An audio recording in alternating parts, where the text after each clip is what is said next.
for the thoughtful.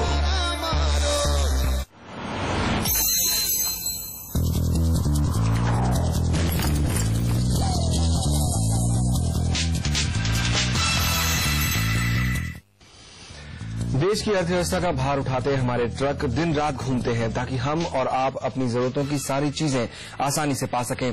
तो budget से पहले आपको ले चलते हैं एक रोमांचक सफर पर ट्रक पर सवार होकर और देखते हैं कि क्या हालात है हमारे देश में इंफ्रास्ट्रक्चर की, व्यापार की, हमारे गांव की, लोगों की, उन्हें मिल रही मूलभूत सुविधाओं की, जिनके लिए हर साल बजट में सरकार करोड़ों रुपए खर्च करती है। इस सफर पर हमारी संवाददाता हरिता सावंत का पहला पड़ाव था जालंधर।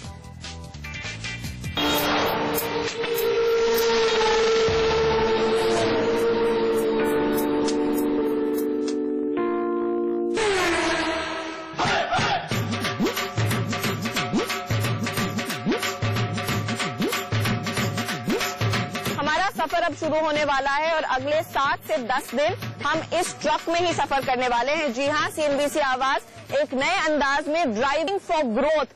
हम जो सफर तय करेंगे वो जालंधर से मुंबई का है और आसान सफर नहीं होगा, क्योंकि इस ट्रक में मैं अपने साथी नीलेश और अजय के साथ रहने वाली हूं। हमारे साथ नरेश अरोरा भी होंगे जो हमारे जालंधर के रिपोर्टर हैं, और हम देखेंगे कि देश की स्थिति कैसी है।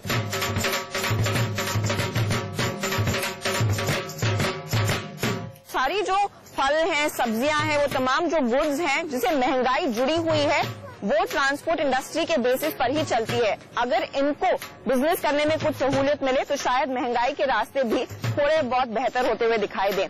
हमारा अब ट्रक तैयार है पंडित जी, निकलते हैं रास्ते पे और देखते हैं यहाँ पर वाकई में स्थिति कैसी है देश की। चलें।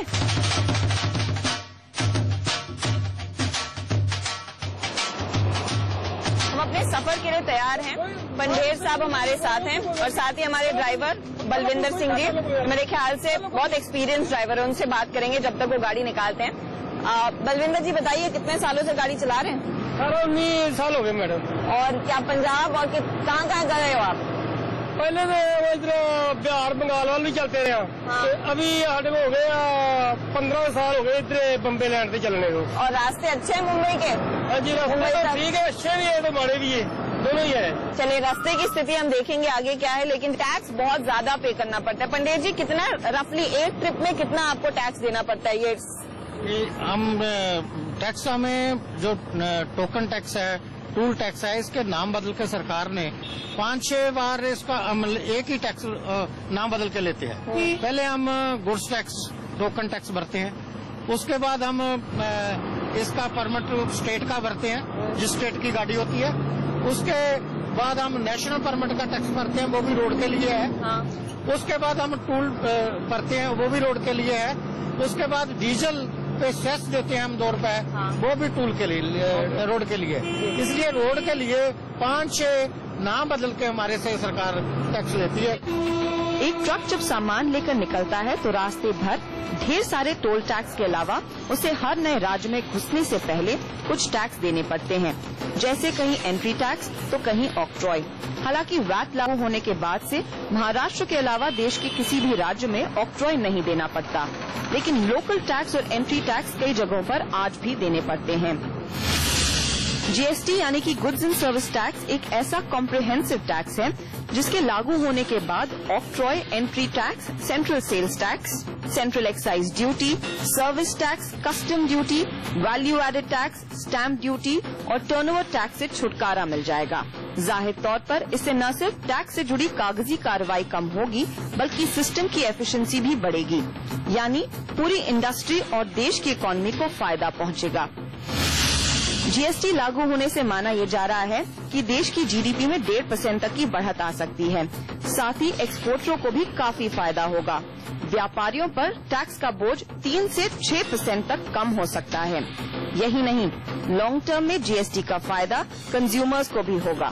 हालांकि शुरुआती दौर में महंगाई बढ़ती हुई दिख सकती है। इसके अलावा ट्रांसपोर्टरों की टैक्स से जुड़ी कुछ और दिक्कतें भी हैं। हमें तो जो बाकी टैक्सेस देने पड़ते हैं, हमारा डीजल जो है वो दिनों बढ़ रहा है, सरकार ने 40-42% उस पर टैक्स लगाया हुआ है। हमारी जो डिमांड है इस बजट में जो आने वाला है, जो सरकार उसका टैक्स की रेशो घटाएं, डीजल के रेट ना बढ़ाएं, ताकि महंगाई ना बढ़े। महंगाई हमारी ऑपरेटिंग का दिनों दिन बढ़ रही है, डीजल बढ़ने से, हमारे टायरों का रेट बढ़ने से। जो 19-20 हजार का हम जोड़ा पेयर लेते थे वो अब 40 हजार का हो गया। तो आपको क्या सस्ता माल आप कहीं से लाने की कोशिश करते हैं? हम चाइना से लाने की सस्ता, हमें पहले छूट दी गई थी, तो हम चाइना से मंगवा के सस्ता टायर लगा लें, पर सरकार ने उस पर ड्यूटी लगा देती है। बहुत हमारे से बेइंसाफी की है, हमें इतना महंगा टायर कर दिया, इन्होंने मोनोपोली कर ली टायरों वालों ने, अपना पूल करके अपनी एक टायर मैन्युफैक्चरर एसोसिएशन बनाकर इन्होंने अपने दाम भी फिक्स कर लिए, उस पर रेट हर मंथ इसका रेट बढ़ा देती है। पंजाब के लहलहाते खेतों में हम सबसे पहले मिले आलू के किसानों से।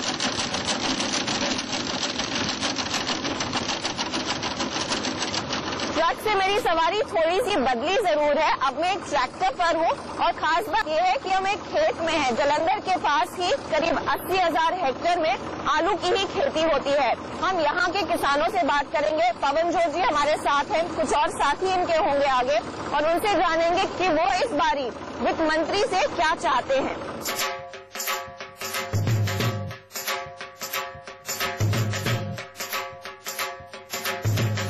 जालंधर और उसके आसपास कई ऐसे फार्मर्स हैं जो आलू की खेती करते हैं। दरअसल ये पूरा फार्मिंग बेल्ट आलू की खेती का ही है, और हम कुछ ऐसे ही फार्मर्स के साथ खड़े हैं जो बताएंगे कि वो बजट से इस बारी क्या चाहते हैं। पवन जोशी जी हमारे साथ है। पवन जोशी जी, आप सालों से, इनफैक्ट ये आपकी तीसरी पीढ़ी है जो आप आलू की खेती कर रहे हैं, क्या आपको लग रहा है कि यहाँ से आपके बिजनेस को और बढ़ावा देने के लिए सरकार की ओर से कुछ ऐसे ठोस कदम है जो आने चाहिए? पानी की कभी कमी नहीं रही है पंजाब में, लेकिन बाकी कुछ दिक्कतें हैं। पानी की पहले तो कमी नहीं थी, लेकिन अब हम मैक्सिमम जो ग्राउंड वाटर यूज कर रहे हैं और उससे काफी ज्यादा पानी की शॉर्टेज है, ग्राउंड वाटर नीचे जा रहा है। पंजाब में जो अनाज है उसकी सिक्योरिटी रखने के लिए यहाँ पर जो कैनाल सिस्टम है वो रिचार्ज होना बहुत जरूरी है। संगा साहब, आप भी क्योंकि काफी अरसों से फार्मिंग में हैं, आपको लगा है जो सरकार की पॉलिसी आई है, चाहे वो फर्टिलाइजर्स को लेकर काफी बदली है पिछले कुछ समय में, वो फार्मर्स के लिए बेनिफिशियल रही है, या फिर यहाँ पर एक बहुत बड़ा लूप होल है जिससे फार्मर्स भी कुछ नुकसान में आ गए हैं? फर्टिलाइजर का एक तरह से गवर्नमेंट ने ब्लफ किया बोल के कि फार्मर्स को डायरेक्ट सब्सिडी हम प्रोवाइड करेंगे। तो ये जो क्लॉज डायरेक्ट सब्सिडी की हर एक आदमी को अट्रैक्टिव लगती है कि हाँ, अगर मुझे मिलनी है तो मुझे डायरेक्ट दे दी जाए। क्या वाकई में मिली है डायरेक्ट सब्सिडी? कुछ नहीं मिला है। एक्चुअली हुआ ये कि इन्होंने ओपन फर्टिलाइजर रेट पॉलिसी बना के फार्मर को जो भी कोई प्रोटेक्शन पहले मैकेनिज्म चल रहा था, कोई स्टैंडर्ड रेट्स के ऊपर फर्ज करो डीएपी 457 रुपीज के आसपास में मिल रही थी, जो 460 रुपए की डीएपी सडनली अब 1100 रुपए की मिल रही है। इनफैक्ट ये पूरा जो बेल्ट है जहाँ पर आलू की खेती होती, करीब 80,000 हेक्टेयर का जालंधर और उसके आसपास वाले इलाकों में है। यहाँ पर क्योंकि इतने सारे खेत है, जोगिंदर जी, लेबर को लेकर क्या आपने कुछ दिक्कतें फेस की हैं, या फिर यहाँ पर पर्याप्त लेबर है, या स्किल लेबर की सिचुएशन क्या है? ऐसा है ना, लेबर तो आगे जितना लेबर बाहर से आता है, इधर लोकल तो लेबर ही है नहीं, तो इसीलिए जो जैसी नरेगा जैसी स्कीम है वो पंजाब में तो आनी नहीं चाहिए। तो लेबर की तो शॉर्टेज है जी। तो जो नरेगा वाली स्कीम तो वैसे ही कोई अनयूज हो रही है। अब तो आप क्या चाहेंगे, कुछ चेंजेस हो नरेगा वाली स्कीम में, या फिर हार्वेस्ट टाइम पर उसको लागू नहीं? स्कीम तो इधर तो चाहिए नहीं। ये देखो सभी आदमी तो इधर काम करने वाला है नहीं, तो नरेगा कहाँ से आ जाए जी। संगा साहब, साथ ही यहाँ पर वेल्थ टैक्स को लेकर फार्मर्स में नाखुशी है, वो फिट नहीं बैठ रहा है आपके लिए, क्या मानना है आपका? ऐसा है जी कि जो एग्रीकल्चर लैंड पर वेल्थ टैक्स लगाया है इन्होंने, एग्रीकल्चर लैंड पर वेल्थ टैक्स तो चाहिए नहीं। जो इंडस्ट्री की लैंड है उसके ऊपर कोई वेल्थ टैक्स नहीं है। तो जहां वेल्थ की जो कीमत चल रही है 15 लाख से 20 लाख पर एकड़ है, उसके हिसाब से जो वेल्थ टैक्स लगा इतना फार्मर दे ही नहीं सकता है। तो बिल्कुल वेल्थ टैक्स तो होना ही नहीं चाहिए एग्रीकल्चर लैंड के ऊपर। आपको उम्मीद करेंगे कि वो एग्जेम्प्ट हो जाए इस बारी? और होना चाहिए, नहीं तो फार्मर तो मर ही जाएगा जी। जी, तो वो एक बहुत बड़ा मुद्दा है वेल्थ टैक्स का, जो इन किसानों को भी देना पड़ता है। और ये सिर्फ बड़े किसानों की बात नहीं है, छोटे किसान भी इस घेरे में आते हैं और वहां पर उनको काफी ज्यादा फिर नुकसान होना पड़ता है, या फिर उनका बर्डन काफी बढ़ जाता है।